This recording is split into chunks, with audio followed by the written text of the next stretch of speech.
72માં પ્રજાસત્તાક પર્વ નિમિત્તે સંકલ્પ ભૂમિ ખાતે પણ ધ્વજવંદન કરવામાં આવ્યું હતું. વર્ષ 1950માં 26 જાન્યુઆરીના રોજ ભારત સરકાર અધિનિયમ એક્ટ 1935ને હટાવીને ભારતનું બંધારણ લાગુ કરવામાં આવ્યું હતું. આ સાથે જ ભારત પૂર્ણ લોકશાહી દેશ બન્યો હતો.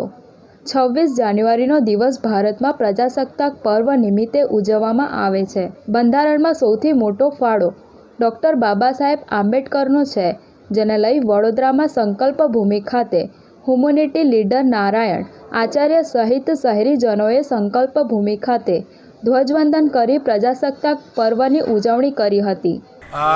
આજે 26મી જાન્યુઆરી છે અને 26મી જાન્યુઆરી એ આપણા દેશ માટે એક મહોત્સવ અને એક રાષ્ટ્રીય તહેવાર છે. કારણ કે 26મી જાન્યુઆરી 1950માં આપણે ત્યાં આપણા દેશનું બંધારણ લાગુ પડ્યું. ડૉક્ટર બાબા સાહેબ આંબેડકર અને બીજા ઘણા બધા લોકોએ એને મહા મહેનતે આ બંધારણ તૈયાર કર્યું કે આપણે વી ધ પીપલ ઇન્ડિયા, આપણે આ જે ભારતના જે નાગરિક છે, ખરેખર આપણે હવે આપણા નિર્ણયો લઈ શકીએ અને આપણે આપણી જે લાઈફ જીવી શકીએ એ માટેનું આપણું આ બંધારણ છે લાગુ થયું. અને બંધારણ જે બન્યું એમાં સૌથી મોટો ફાળો ડૉક્ટર બાબા સાહેબ આંબેડકરનો હતો. અને એ બંધારણ માટે જે એમનો સંકલ્પ હતો બરોડા ભૂમિ પર, આ સંકલ્પ ભૂમિ પર હતો. કારણ ડૉક્ટર બાબા સાહેબ આંબેડકર દુનિયાનું સૌથી વધારે શિક્ષણ મેળવીને જ્યારે બરોડામાં નોકરી કરવા આવ્યા ત્યારે જ્યારે એમનું અપમાન થયું હતું, એમને રહેવા માટે બરોડામાં મકાન નહોતું મળતું, લોકો એમને ગ્લાસમાં પાણી પણ નહોતા આપતા, ફાઇલ હાથથી નહોતા આપતા, એટલું હળહળતું કહીએ ને, જેને અપમાન સહન કરીને પણ ડૉક્ટર બાબા સાહેબ આંબેડકર 11 દિવસ ઇવન તો જે ધર્મશાળામાં એ નામ બદલીને રોકાવવું પડ્યું, ત્યાં પણ એમના પર હુમલો થયો અને એમને પછી નિર્ણય લેવો પડ્યો કે મારે હવે આ બરોડા છોડીને જવું પડશે.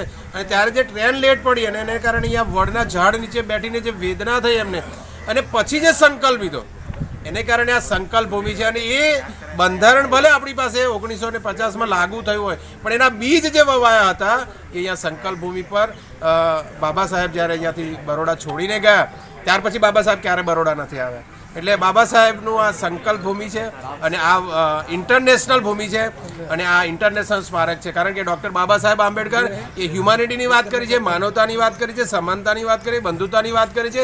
એ બંધારણ લઈ લો કે એમનું કોઈ પણ સાહિત્ય લઈ લો, અને ધર્મ નિરપેક્ષતાની વાત કરી છે, સમાનતાની વાત કરી છે, અને સ્વતંત્ર ન્યાયની વાત કરી છે, માનવતાની વાત કરી છે, હ્યુમેનિટીની વાત કરી છે. એટલે ડૉક્ટર બાબા સાહેબ આંબેડકર દુનિયાના નેતા છે, વર્લ્ડના, એટલે ઇન્ટરનેશનલ આ સ્મારક કહી શકીએ આપણે, એવું સ્મારક છે. તો આ સ્મારકે આજે ન આવીએ એ કેવું કહેવાય ભરતભાઈ?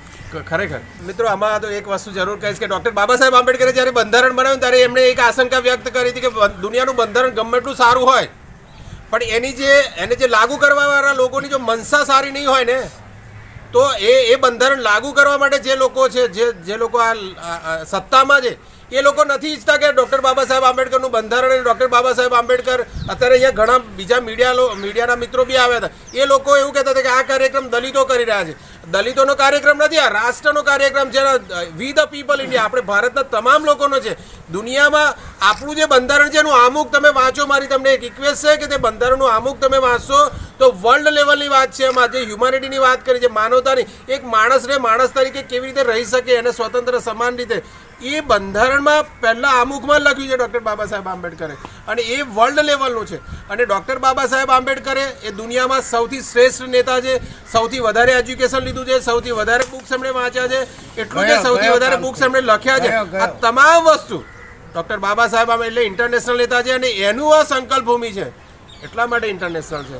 અને ખરેખર ડૉક્ટર બાબા સાહેબ આંબેડકર એ વિશ્વના જે મહાપુરુષો થયા એમાં ચોથા નંબરે છે. અમે અત્યારે આવીને અહીંયા ધ્વજવંદન વિધિ જે તમે જોઈ શકો છો, અહીંયા આ સંકલ્પ ભૂમિ છે, આપણું ઇન્ટરનેશનલ સ્મારક છે. તો ઇન્ટરનેશનલ સ્મારકે આજનો દિવસ એટલે ભારત માટે ખાસ છે, કારણ કે ગણતંત્ર દિવસ છે. તો એ દિવસે અહીંયા કેમ ઝંડો ફહેરાય નહીં?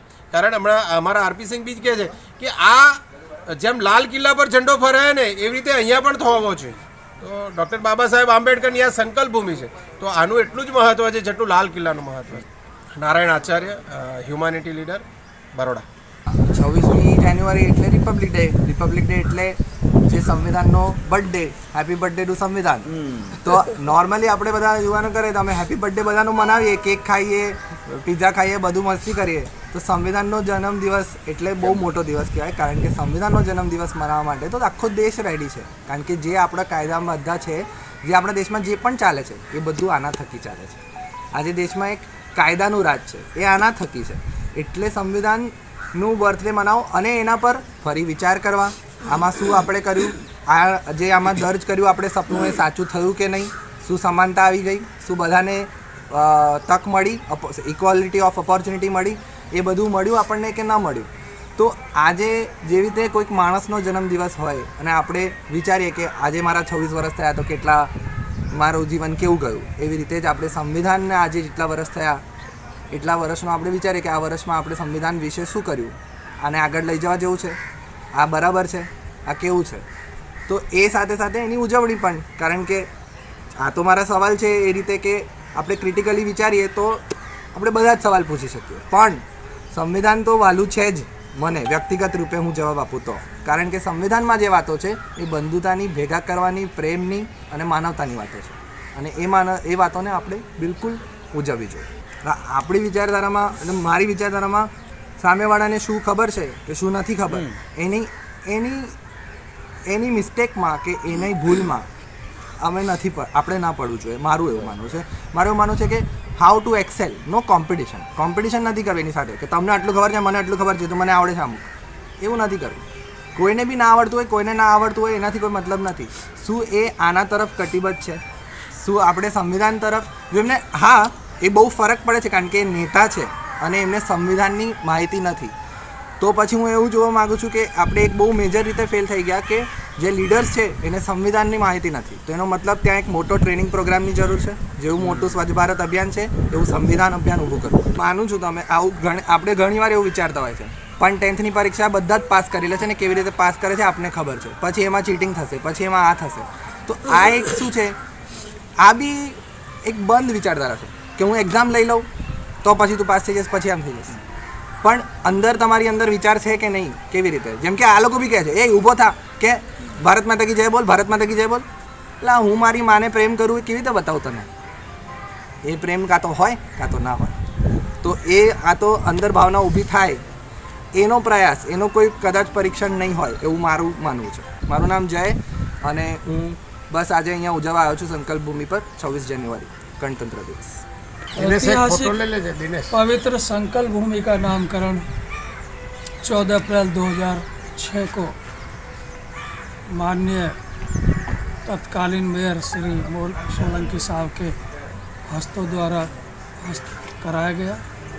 संकल्प भूमि ट्रस्ट ने यह मुद्दा उठाया कि इतने ऐतिहासिक महत्व की भूमि जो भारत के अंदर महान भूमि है उसका नाम तक नहीं है, तो इसका नाम संकल्प भूमि उस टाइम पर रखा गया.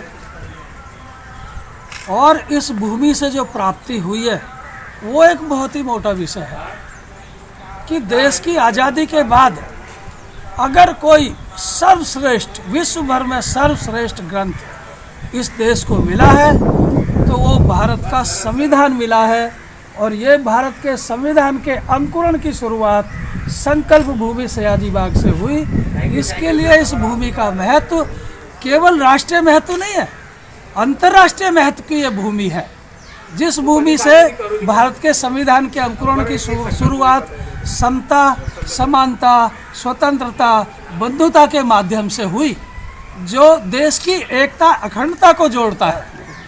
समता, स्वतंत्रता, बंधुता ये ऐसे मूल सिद्धांत है, महान सिद्धांत है जिनसे हम देश के मानव समुदाय को एक सूत्र में बांध कर रख सकते हैं.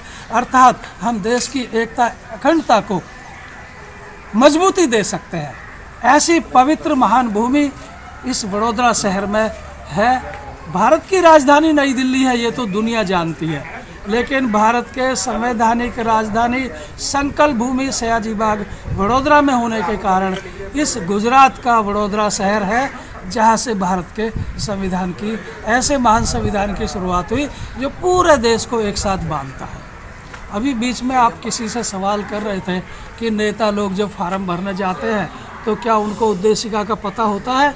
नेताओं को तो पता होना चाहिए कि पहले जो राजा महाराजा पैदा होते थे उनको किसी महारानी की कोख में जन्म लेना पड़ता था, तभी वो किसी के कहीं के राजा महाराजा बन सकते थे.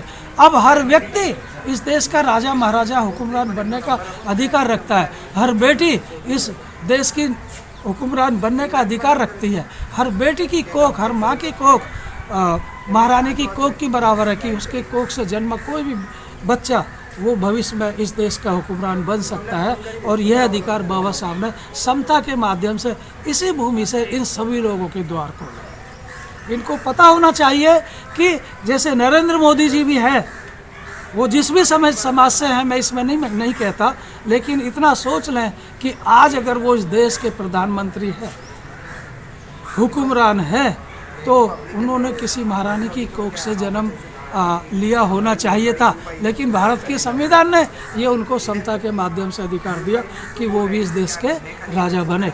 ऐसी महान पवित्र भूमि पर इन सभी नेताओं को नेता बनने से पहले और नेता बनने के बाद आकर नतमस्तक होना चाहिए।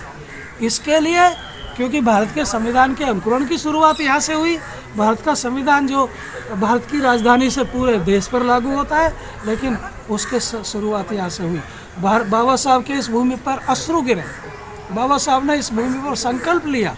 जो अश्रु गिरे बाबा साहब के, वो अश्रु नहीं थे, वो संविधान की स्याही थी। और जो बाबा साहब ने संकल्प लिया वो कलम थी। बाबा साहब ने जो यह संकल्प लिया, 26 अलीपुर रोड जहाँ पर बाबा साहब ने अंतिम सांसें ली, वहाँ पर जाकर बाबा साहब ने वो संविधान को पूरा किया। ये दोनों स्थान भी महत्व के हैं। और बाबा साहब की जन्मभूमि, इसके बाद बाबा साहब ने दीक्षा भूमि और फिर चैत्य भूमि, ऐसी ये सभी महान भूमियाँ हमारे भारत के सबसे बड़े तीर्थ स्थल है जिन्होंने इस देश को एक साथ जोड़ा। 2006 में नामकरण हुआ, उसके तुरंत बाद इस भूमि को राष्ट्रध्वज से सम्मानित करना शुरू किया। तभी से लगातार यहाँ पर ध्वजवंदन का कार्यक्रम साल में पहली बार होता है, प्रथम कार्यक्रम होता है। फिर 14 अप्रैल बाबा साहब का जन्म दिवस का कार्यक्रम होता है। एक जो कार्यक्रम संकल्प दिवस, जिसकी शुरुआत सिर्फ इस भूमि से हुई है। यहाँ से दो ही बातें की शुरुआत हुई, एक भारत के संविधान की और दूसरा संकल्प दिवस की जो शुरुआत इस भूमि से हुई है।